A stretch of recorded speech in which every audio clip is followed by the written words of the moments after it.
Nous sommes le 27 avril 1993. L'atmosphère est paisible à Libreville. Pourtant, dans quelques heures, l'un des plus gros drames que le football ait connu se réalisera. Un événement tragique, sans précédent, qui marquera à tout jamais de son empreinte funeste le monde du football. Aujourd'hui, nous allons revenir sur le crash qui a causé la mort de l'intégralité de l'équipe nationale de Zambie. Ce drame qui, 32 ans plus tard, est dans toutes les mémoires.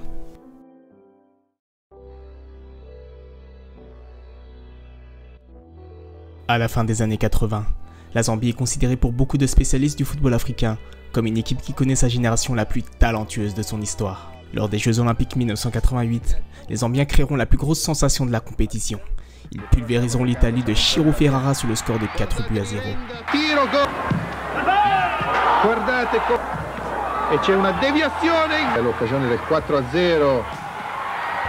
Ils termineront premier du groupe avant de se faire éliminer en quart de finale par l'Allemagne de l'Ouest grâce à un triplé de Jürgen Klinsmann. À l'aube également d'une demi-finale de Cannes en 1990 qui a vu les Chipolopolo battre le Sénégal pour la 3e place du tournoi, la Zambie commence petit à petit à se refaire une place dans le paysage du football africain. Surtout après une longue disette qui a suivi leur exploit à la Cannes 1974. À l'époque, pour sa première participation à une Coupe d'Afrique, la Zambie parviendra à se hisser en finale face au Congo. Une défaite 4 buts à 2 en match aller-retour. Lors de la Cannes 1992 au Sénégal, la Zambie atteindra les quarts de finale de la compétition. Ils s'inclineront sur la plus petite des marges en prolongation face au futur vainqueur de la compétition, la Côte d'Ivoire du légendaire Alain Guaméné. À la même époque, les clubs zambiens pointent également le bout de leur nez sur le continent. Le Nkana FC atteindra la demi-finale de la Ligue des Champions en 1989, puis la finale l'année suivante. Les Powers Dynamo remportent la Coupe d'Afrique des vainqueurs de coupe en 1991. Cette nouvelle ère zambienne est portée par une nouvelle génération talentueuse, avec de grosses ambitions. Patrick Bomber Banda, 19 ans, réputé pour sa frappe de balle. Wisdom Chansa, 29 ans, milieu offensif intelligent élu meilleur joueur zambien en 1988. Moïse Chikwala-Kwala, 23 ans, ailier rapide et dribbleur qui faisait ravage sur son côté droit. Derby Makinka, 23 ans, milieu box-to-box par excellence. Eston Moulenga, 25 ans, maestro du milieu de terrain. Kelvin Moutale, 23 ans, véritable goléador de la sélection qui évolue en Arabie Saoudite, après avoir embrasé le championnat en Zambie. Timothy Muitwa, 24 ans, attaquant extrêmement habile balle au pied, dribbleur invétéré passé notamment par l'Europe avec le Sparta Prague, sans oublier les 2 leaders et sûrement les plus talentueux de l'effectif. Charles Moussanda, 23 ans, milieu de terrain sagace qui évolue à Anderlecht en Belgique depuis 1987. Et Kalusha Bwalia, 29 ans, attaquant de génie, ballon d'or africain en 1988 et leader de l'attaque du PSV Eindhoven en 1992, avec qui il remportera 2 titres de champion des Pays-Bas. Le tout mené par un sélectionneur de légende, Godfrey Chitalu, considéré comme le meilleur footballeur zambien de l'histoire et sélectionné en 2006 par la CAF parmi les 200 meilleurs joueurs africains de tous les temps. Il sera d'ailleurs au centre d'un débat en 2012 évoquant un possible record de buts sur une année civile avec 107 buts marqués, dépassant ainsi Lionel Messi et ses 91 buts. Autant dire que la Zambie était enfin prête à faire trembler l'Afrique.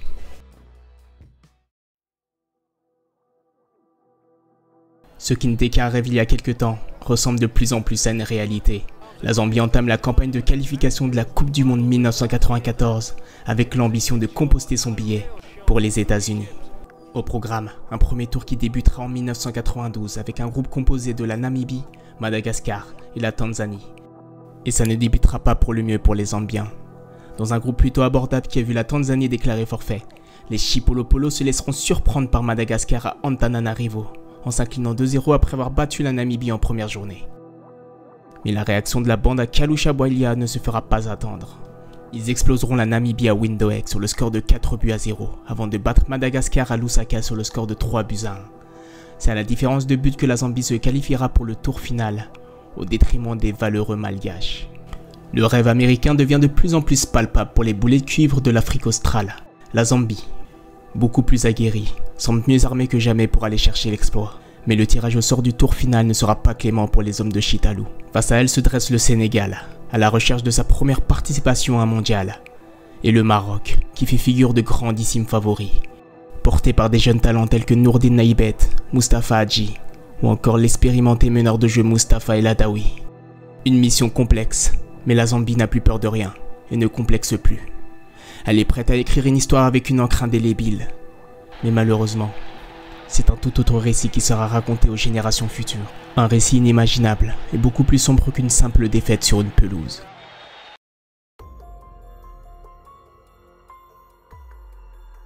La mission Coupe du Monde doit débuter à Dakar, au Sénégal. C'est porté par les ambitions de 8 millions d'habitants que le sélectionneur Godfrey Chitalo, ses adjoints, les joueurs, prennent place avec le sourire dans le DHC 5D, Buffalo, au départ de Lusaka. Pour arriver en terre sénégalaise, les Zambiens vont devoir effectuer un long périple. L'avion devait faire 3 arrêts pour se ravitailler entre Lusaka et Dakar. Le premier à Brazzaville, en République du Congo. Le deuxième à Libreville, au Gabon. Et le troisième à Abidjan, en Côte d'Ivoire. L'avion, un bimoteur, était entré en service en 1975. Avant le départ pour le Sénégal, une inspection avait révélé un certain nombre de problèmes de moteur. Particules de carbone dans les filtres à huile, câbles déconnectés et traces d'échauffement. Le vol fut cependant maintenu comme prévu. Le vol 319 de la Zambian Air Force quitte donc Lusaka et effectue une première escale à Brazzaville. Malgré des anomalies du moteur encore confirmées lors de cette première halte, la décision est tout de même prise de poursuivre le voyage. L'avion arrivera tout de même à Libreville sans encombre. Il reste donc qu'une seule étape avant d'arriver à Dakar, le point de rendez-vous d'Abidjan. Et le trajet vers le troisième point de ravitaillement ne se passera pas comme prévu. Seulement quelques minutes après avoir décollé de la capitale gabonaise, le scénario catastrophe se produit. Le moteur gauche de l'avion de construction canadienne prend feu au-dessus de l'océan Atlantique. Malgré tout, l'avion peut encore voler grâce à son moteur droit, totalement fonctionnel. Alors que l'appareil s'embrase petit à petit, en panique et dans un état de fatigue avancé, le pilote commet une erreur fatale. Il se trompe et coupe le mauvais moteur. L'avion vole donc désormais avec un moteur droit en parfait état de marche éteint et un moteur gauche qui se désagrège avec ardeur dans une nuit de flammes. L'avion des Chipolopolo perd dangereusement de l'altitude.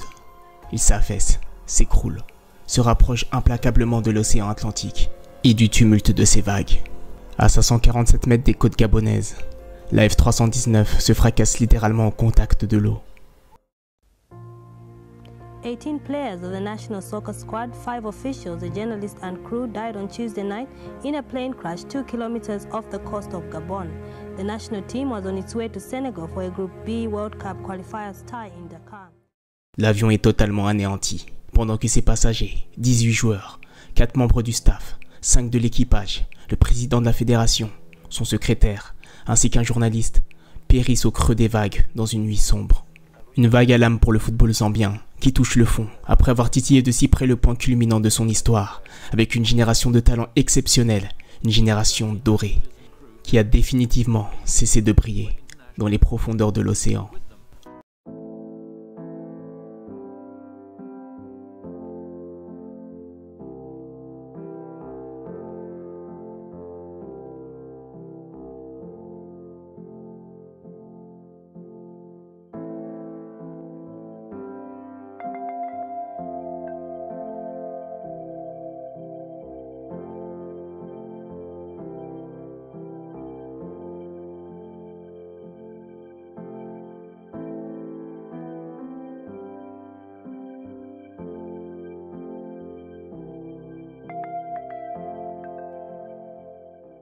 Le lendemain du drame, 2 personnes sont à des années-lumière d'imaginer qu'ils viennent d'échapper à l'impensable. C'est en décrochant leur téléphone que les cœurs de Kalusha Bwalia et Kenneth Malitoli vont s'accélérer. Ils apprennent qu'ils sont devenus des miraculés. Retenus par leur club, ils devaient rejoindre leur sélection le lendemain dans un vol isolé. Sonner, c'est le terme qui revenait le plus souvent dans la bouche des 2 talents zambiens. Le regard hagard devant les dernières nouvelles du crash sur CNN. Le 2 mai 1993, plus de 100 000 Zambiens se sont rendus au stade de l'Indépendance où la Zambie jouait ses matchs à domicile pour les funérailles.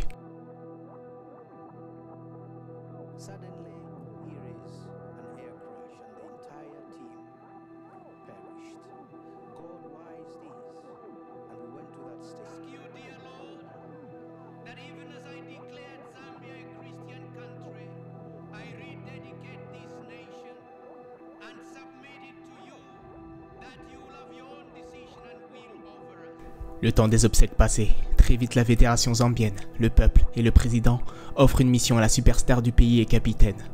Reconstruire une sélection compétitive pour se qualifier à la Coupe du Monde 1994 aux États-Unis. Sous la houlette de Ian Porterfield, successeur de Ferguson à Aberdeen, la sélection se reconstruit autour de vieux briscards et de jeunes joueurs inexpérimentés, qui n'auraient sûrement pas imaginé devenir international zambien si rapidement, et surtout dans de telles conditions.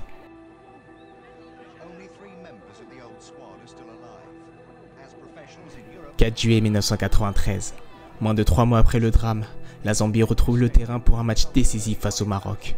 L'équipe nationale a été reconstruite à la hâte. Une seule star reste debout, Kalusha Bwalia. Pour le reste, des illustres inconnus qui connaissent quasiment tous leur première sélection. Dans la cage, on verra James Phiri, Douglas Mwamba, Agré Chiangi, Elijah Litani, Harrison Chongo pour la défense, John Lungu, Linas Mwakwaza, Evan Sakala et Joel Bwalia, frère de Kalusha pour le milieu de terrain. Puis en attaque, le capitaine légendaire avec Johnson Bwalia, attaquant en Suisse et qui devient leader de l'équipe après avoir lui aussi échappé au crash. Devant un stade en fusion, face à une solide équipe marocaine qui vient de battre le Sénégal, personne n'ose vraiment y croire. La Zambie a trop perdu, trop souffert. On parle d'un pays meurtri, d'un vestiaire reconstruit avec les moyens du bord, de gamins jetés dans l'arène avec, pour seule arme, le poids de l'histoire et la mémoire des frères tombés. Le Maroc, lui, vient avec ses certitudes, son expérience, ses ambitions affichées. Et pourtant, ce jour-là à Lusaka, quelque chose dépasse le football. Ce n'est plus une rencontre, c'est une réincarnation. Les crampons semblent plus légers, les regards sont pleins de feu. Et Kalusha, Kalusha, il n'est pas simplement capitaine ou leader, il est le passeur de mémoire. Il est la voix de ceux qu'on n'entendra plus. Malgré tout, la partie démarre mal, très mal. À la 11e minute, Rachid Daoudi crucifie le gardien zambien. 1-0.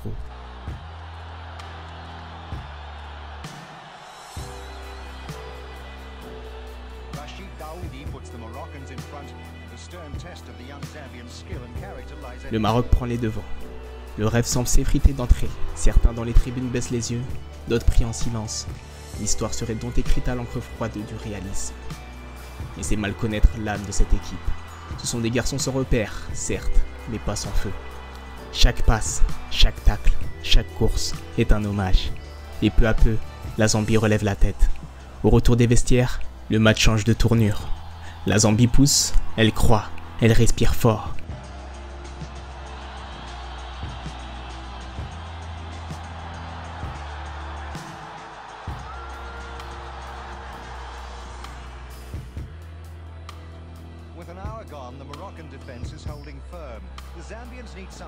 Et à l'heure de jeu, c'est Kalusha, lui-même, qui libère Lusaka.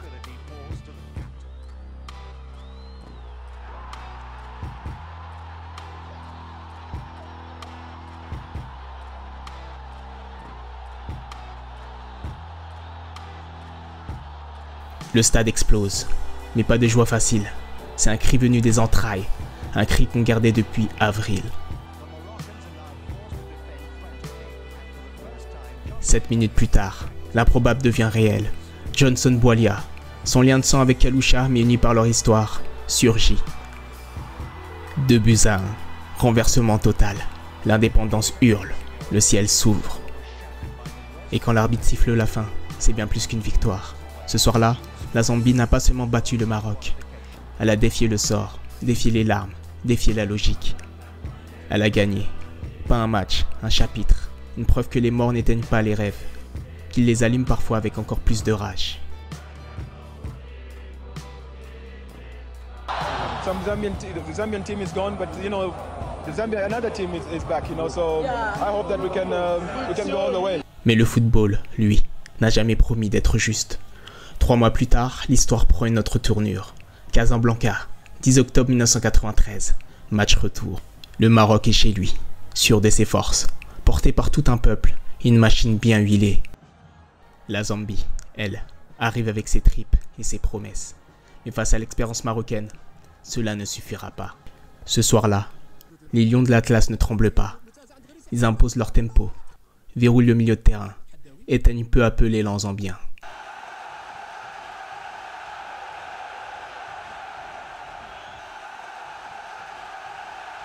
Et à la 62e minute, Abdeslam Lagrissi surgit. Comme un coup près, 1-0. Ce sera suffisant.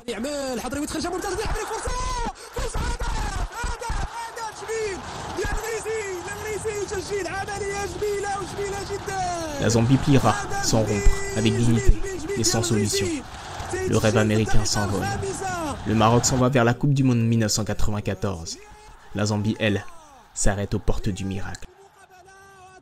Si ce drame a terrifié tout le pays, il a permis aussi de souder la population. La Zambie n'a pas dit son dernier mot et veut revenir dès la prochaine échéance, la Coupe d'Afrique 1994 en Tunisie. Et l'histoire reprend, un an jour pour jour ou presque, après l'accident de Libreville. 29 mars 1994, les Chipolopolo entrent en scène. L'émotion est encore là, à fleur de peau. Le premier match contre le Lesotho se solde par un 0-0 sans éclat. Mais dans cette apparente stérilité, il y a déjà une tension palpable. Comme une éruption qui arrive tout doucement. Kenneth Malitoli, Johnson Bwalia et Kalusha Bwalia. 3 noms, 3 piliers, 3 survivants. Non pas du crash, mais de l'effondrement moral qu'il aurait pu entraîner. Ce sont eux qui ont tenu debout cette Zambie nouvelle. Ce sont eux aussi qui portent sur leurs épaules le poids de 9 millions d'âmes d'un pays tout entier. Un peuple qui ne demande qu'une chose, vibrer à nouveau. Sentir que la vie peut revenir là où la mort avait tout balayé. Et 2 jours plus tard, le symbole frappe fort. Zambie-Côte d'Ivoire. 79e minute, un éclair, un but, et peut-être déjà une lumière. La Zambie termine première du groupe C. Le rêve devient concret, palpable, presque dérangeant de réalisme. Mais ce qui se passe alors n'est plus du ressort du sport. Sur le terrain, les Zambiens ne concèdent rien. Pas un duel, pas un mètre. Leur efficacité est clinique, leur envie, elle, est mystique. Malgré une équipe bricolée, rafistolée, lancée dans le grand bain sans rodage, une alchimie opère, instantanée.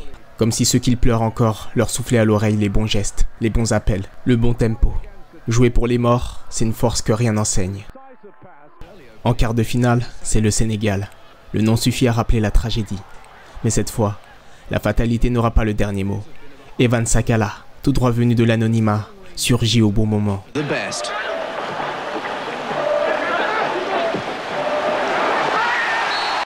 Un but, une victoire, une délivrance.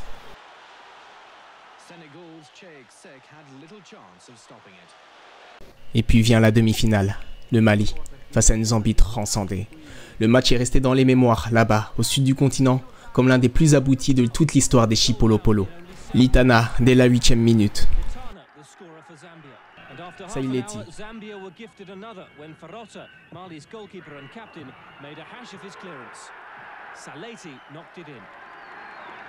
Bwalia, encore. Puis Malitoli. 4-0. Un récital.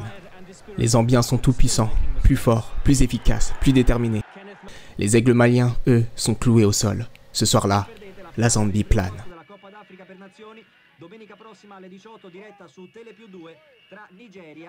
It means a lot. I think it's 20 years ago since we were in the final. So, I mean, you know, I'm happy to be in the final. Do you think they'll be celebrating in Lusaka at the moment? I think so. I mean, they were celebrating during final after the quarterfinal win against Senegal. So I think it's a crazy house. Le 10 mai 1994, ce n'est pas seulement la Zambie qui s'apprête à jouer une finale. C'est l'Afrique qui l'accompagne. À Tunis, dans ce stade olympien d'El Menza, les cœurs battent pour une équipe pas comme les autres. Plus personne ne parle de survivants. Ce sont des phénix. Des Renés, des poètes du ballon qui ont su convertir la douleur en art. The Zambian national anthem.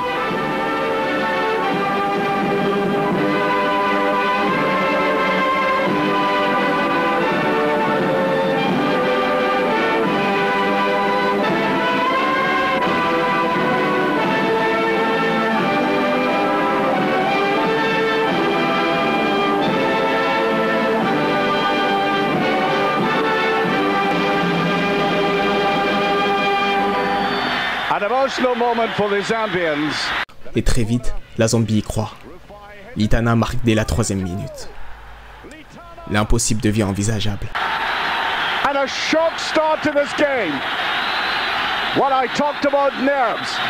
Surely this Nigerian defense suffering there. Look, a clutch of white jerseys, the goalkeeper on the line. He didn't go for it.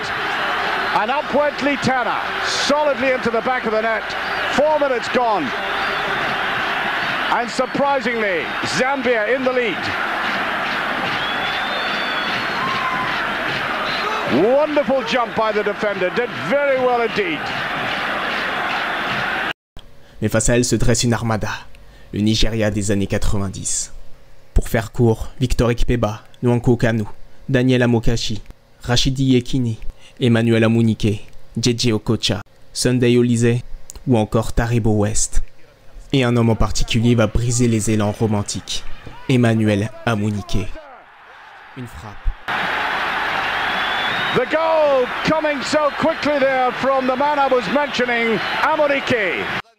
Puis une autre, 2-1, rideau. Mais aucun regret, le Nigeria était meilleur, plus mûr, plus technique, plus solide. Ce soir-là, les Chipolopolo n'ont pas perdu une finale. Ils ont offert au continent une histoire que le score ne pourra jamais effacer.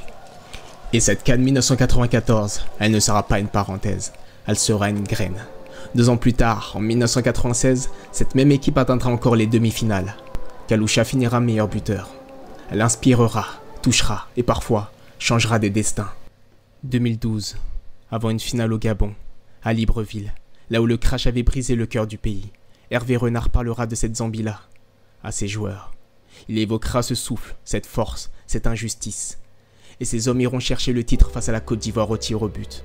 Une revanche de l'histoire. Car oui, la Zambie de 1994 n'a pas remporté la coupe, mais elle a fait bien plus que ça. Elle a prouvé qu'on peut renaître quand tout semble mort. Elle a rappelé que le football parfois, ce n'est pas une question de trophée, c'est une affaire d'âme.